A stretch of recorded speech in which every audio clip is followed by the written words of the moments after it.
বড় মাওলানা হওয়া যায়। এটাই যে আমার মা কি বুঝলেন, পশ্চিমে গেলে বড় মাওলানা হওয়া যায়, লাঠি পাগড়ি পাওয়া যায়। আব্দুল্লাহ বিন ফজল রাহেমাহুল্লাহ এসেছেন আমাদের দেবীনগর মাদ্রাসায় বক্তব্য দিতে। তা আমার মা আমাকে কোলে নিয়ে বলছেন এই কথা। আমার মা পরবর্তীতে নকল করেন যেভাবে, তাতে আমার মায়ের ধ্যান ধারণা ছিল এই, ফকিরকে ভিক্ষা দিলে দোয়া করার জন্য বলতেন, যেটাই তার বুঝ আসুক। খুব শক্ত ছিলেন পড়ানোর ব্যাপারে, খুব শক্ত, যা অনেক দিন বলেছি। একদিন দিন 12টা 12:30 পর্যন্ত নদীতে হেলেছি, সাঁতার দিয়েছি, আজকে যাব না, না চলছে এই জন্য। তো এখন 12টার দিকে এসেছি, তো মা বলছে খেয়ে নিয়ে বের হ, আজকে যাব না। যেতেই হবে, আজকে যাব না, যেতেই হবে। বলে তাহলে ভাত খাবো না। বলে খাস না, যা। তো আমি না খেয়ে উঠে গেলাম, ব্যাগটা হাতে নিয়ে এখন বের হচ্ছি। বলে টাকা নিয়ে যা। বলে টাকা নিব না। তো নিস না, যা। তো আমি তো না খেয়ে টাকা ছাড়াই বাড়ি থেকে বের হয়ে গেলাম। মা তো আমার নরম হলো না। ও তো ঠিক কথাই 5 বছরের জন্য পাঠিয়েছিল, 5 বছর আগে দেশে আসবি না। তো 5 বছর 3 বছর পার হয়ে আমি চলে এসেছি। দেখুন বাড়িতে ঢুকতেই আঁচল দিয়ে আমার মা মুখটা মুছে একটু বলে না যে কেমন আছিস, কেমন ছিলি। বলছে যে আরো যে 2 বছর বাকি আছে, আলিকে নাই। এইটা প্রথম কথা। আর দ্বিতীয় কথা, মাওলানা রেজাউল্লাহর জামাই সাইদুর রহমান কেন তো ডাক ছিল তো শুনাই। এটা হলো আমার মায়ের দ্বিতীয় কথা। যে আমি যে কিভাবে আসলাম সে বিষয়ে আমার মা কিছু বললেন না, বললেন যে আরো 2 বছর বাকি আছে, আলিকে নাই। সম্মানিত দিনী ভাই বোন, আমি জন্মভূমি হিসেবে আচরণ চালচলন খুব ভালো বুঝি, অন্যান্য জেলার বুঝি, পৃথিবীর বিভিন্ন দেশেরও পাড়াই মোটামুটি অবগত। দেশ বিদেশের পৃথিবীর বিভিন্ন দেশে ঘুরে আমি কিছুটা আঁচ করি চালচলন, দেশেরও করি, জন্মভূমিরও করি চালচলন। চলেন আজকের আলোচনায় চালচলনে বলতে যাই, পৃথিবীতে বিচারের মাঠে মানুষের পাপ নাকি ওজন হবে। এই ছেলে, ওই যে ওখানে মেয়েগুলো হইচই করছে, গল্প করছে, তোমরা শোনো না? যাও দেখো, যারা দায়িত্ব পালন করছে দেখো, ওর গল্প শুনতে এসেছি আমরা। তুমি মহিলা মানুষ, একটু শরম করো না কেন? কথা বলো কেন?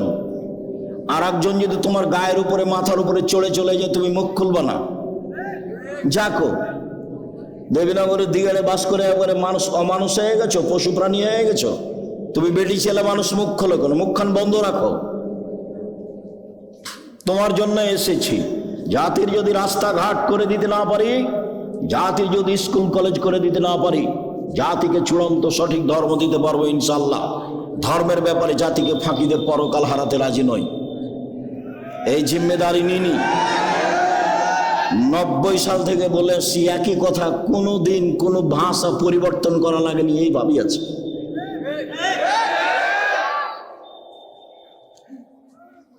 সম্মানিত দিনী ভাই বোন,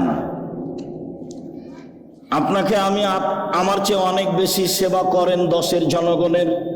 আপনি বড় বিদ্বান, বিদ্যা বুদ্ধি অনেক, এটা আমি মেনে নিই। ঠিক আছে, আপনি বড় বিদ্বান, মেনে নিই আমি। তবে আমি আপনাকে বলতে চাই,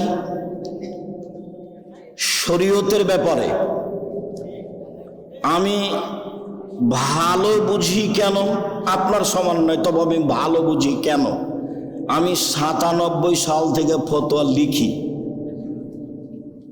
আর 16 সাল থেকে ফতোয়া বোর্ড পরিচালনা করি।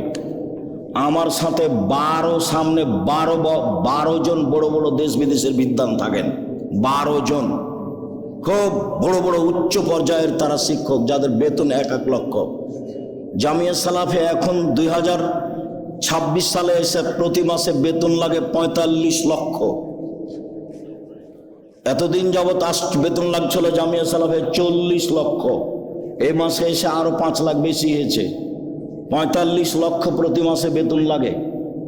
বড় বড় শিক্ষক দেশ বিদেশের। দেশের সবচেয়ে বড় প্রতিষ্ঠান জামিয়া সালাফিয়া, সবচেয়ে বড়। 5000 ছেলে মেয়ে পড়াশোনা করে। 2026 সালে তার চেয়ে বেশি হতে পারে। 300 জনের বেশি শিক্ষক শিক্ষিকা আছেন। জামিয়া সালাফে রূপগঞ্জ, নারায়ণগঞ্জ, ঢাকা ওই প্রতিষ্ঠানের জমির পরিমাণ হচ্ছে 100 বিঘা। 100 বিঘা পূর্বাচল বাণিজ্য মেলার পাশে 100 বিঘা জমির উপরে প্রতিষ্ঠান। 100 বিঘা, যেখানে একটা মসজিদ তৈরি হচ্ছে 6 বিঘা জমির উপরে, যার একতলাতে 10,000 মানুষ সালাত আদায় করতে পারবে। যেটা আমাদের বাড়ির পাশে রাজশাহীতে, এটা 50 বিঘা জমির উপরে ছেলেদেরটা, আর মেয়েদের যেটা তৈরি হচ্ছে এটা সেটা 70 বিঘা জমির উপরে, 33 শতকের বিঘায়। যেটা দিনাজপুরে সেটা প্রায় 20 বিঘা জমির উপরে।